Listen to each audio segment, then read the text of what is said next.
แล้วก็มีมากอย่างนี่ เกลือ มะเขือมะเขือมาพี่น้องนี่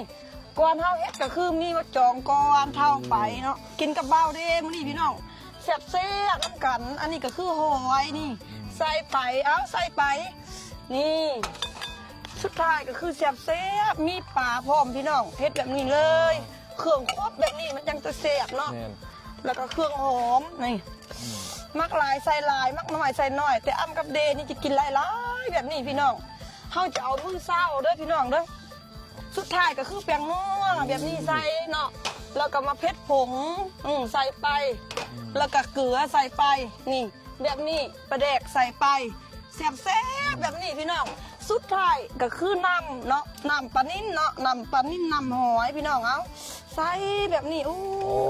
พดเข้าไปโอ้ยมันหล่นเนี่ยนี่แบบนี้โอ้ยเลยโอ้ยโอ้ยทานหน่อยพดเนาะเอา แม่น เศร้าเลยนี่เขาก็เอามือเศร้าแบบนี้พี่น้องเลยเสียดายตักแพง แบบนี้เลยมะเจ๊ดนี่โอ้ยเนี่ยนี่เดว่าอยากกินเท่ากับจัดให้มาพี่น้องแซ่บน้ำกันอยู่ให้อยู่หน้าคือเก่าเนาะแซ่บแบบนี้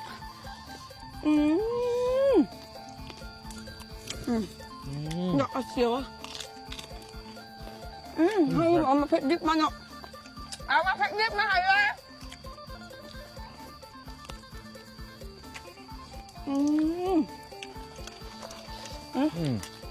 เบื้องหน่อยบ่คะเอาเบื้องใหญ่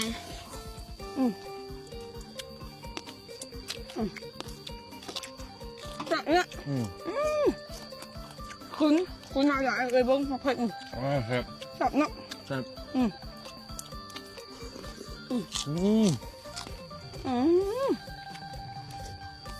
จับ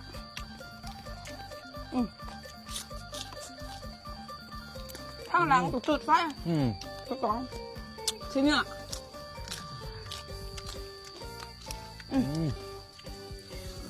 ถ้าแพ้